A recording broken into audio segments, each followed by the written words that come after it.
Yeah, so what was it? Well, what time frame are we talking about? Like, how long ago was this? How long have you been married? Well, I just realized that this all happened almost exactly 10 years ago now that I did this. Oh, okay. And it's so this happened almost 10 years ago, and I had gotten to this place where I had been single for a while, and I was just about to just give up. This is it. Screw relationships. I'm just gonna be, I'm gonna be happily married to myself for the rest of my life. And I decided to give it one last shot and use very disciplined law of attraction focus for this. And the first thing that I noticed was, so I quit looking, I quit dating for a while and just spent 8 or 9 weeks focusing on first my thoughts. And I noticed how much negative thoughts I had. I mean, I was always, as I was driving around, it's like, oh, this last relationship was just so, and oh, this one was. And so that's what I was creating, I was creating all this negativity. I was creating, this endless loop. And, whatever you think is what you're putting out to the universe. So it's a little bit like going to a restaurant and going, God, I really hate meatloaf. And the waitress, here's meatloaf, So being conscious of what I put out. So I stopped myself and shifted to going, my next relationship is going to be kind. My next relationship is going to be spiritual. My next relationship. And after I started doing this for a couple of weeks, I suddenly had this feeling that there was this yenta in the sky sitting at a table with a box of index cards. And she was going, well, what about if he's Buddhist? And I'd say, great, as long as he has his own spirituality. And then I wanted someone who had kids, but it's like, well, what if he doesn't have kids? And it's like, well, as long as he likes my kids. And then I started getting kind of whimsical about it. I was like, okay, I want him to be taller than my kids. And my kids are 6'4". And then I also went, oh, I want him to wear glasses so he doesn't see my wrinkles. And so after about 8 or 9 weeks of just doing this, I was like, okay, it's after Valentine's Day. That was the other thing, is I was no way I was going to start looking before Valentine's Day. That's like such a bad time to start dating. So it was right after Valentine's Day. And then I went, okay, now what? And I had tried, the internet before. And, the thing about that is it's a little bit like looking for a job. The best jobs come through referrals. But, if you're new to the market or whatever, you look on the internet. So I felt like, all those eHarmonies or whatever are good for practice dating, but I didn't really believe that, And then I thought, an email came in and gave a free weekend on Match.com. It was like, okay, great, because I'm not going to pay for it. And I thought, well, if I'm on there, he's on there. And turned out he was the only Tibetan Buddhist on Match.com. He is 6'6". He wears glasses so he doesn't see my wrinkles. And there was a lot of other things too about him. So great. I mean, that was like the first time I saw him. I had contacted 3 people, and he was the only one that ended up being a coffee date, that ended up being a dinner date, that ended up being married 6 months later. Wow. And the thing is that once you've got the relationship, then you've got to have it.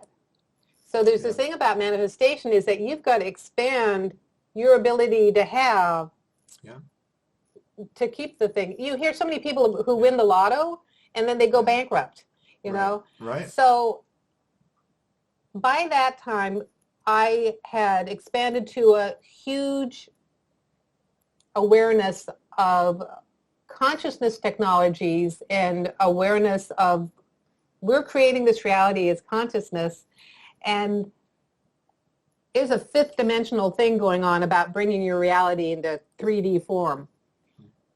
So the one thing I wanted to mention was that when you're working on manifestation, you're not manipulating the scenery, and you're also not trying to change that other person, because it's a little bit like being on stage and trying to move the sets around or change the costume on the character. So I used other techniques for focusing on myself, changing my reality. I was shifting to parallel universes where I was in a relationship that was harmonious. I was talking to the universe about, okay, I'm tired of being in a drama. I want to be in a romantic comedy. And what happened was events unfolded because you're in this river of life and, rocks come along. Events unfolded that changed both of us. But if you ever saw that 1960s TV show Bewitched, and Samantha's husband Darren is a different actor in the third season, and they didn't tell anybody. They just changed actors, and you're like, wait, he's skinnier than the other guy. So I realized I kind of woke up one day and I had a different Darren who still had all the elements of the things I'd asked for before, but you realize a lot of that stuff, all the stuff I asked for before, except maybe being kind, was a lot of external stuff. And it was almost like I had manifested someone, and part of, he's half Swedish, so that might also have to do with there was a lot of internal stuff initially, but I've got somebody who's much more three-dimensional now, or maybe five-dimensional, and it's the being is more fully complete. And I had to expand my havingness, so to speak, to be in a happy relationship. Yeah. So see, it's so much more. It's the art of allowing as well as the law of attraction. How's that? Absolutely. And I think that that really goes hand in hand with what you were saying, where before you had met him, you were doing a lot of practices. It sounds like you're working a lot with your thoughts and trying to get rid of some negative, maybe habits you had. And then at a certain point, you said you sort of got whimsical with it. I think you said that. I think that was the word you used. You said you got sort of whimsical with whimsical. Right. And that to me is telling, because it's sort of like that's when you started to let go. You're in a more allowing sort of state at that point. And so then it wasn't far off before you were able to meet him. I'm just curious. So it sounded like you said you met on a dating website then.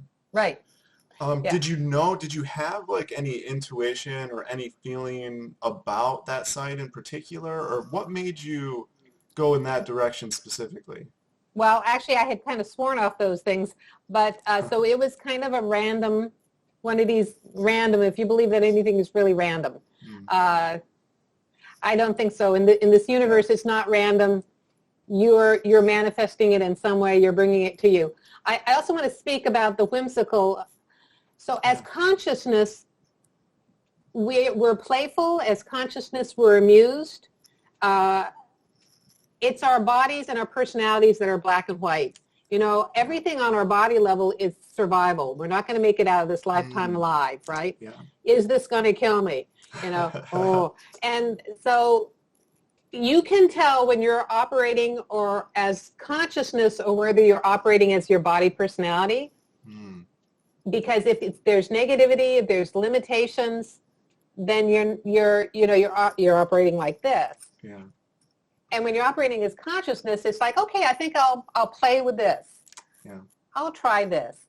And that's, our attraction to things like magic is really is that consciousness aspect of ourselves where, we have just imagined this whole very complex reality.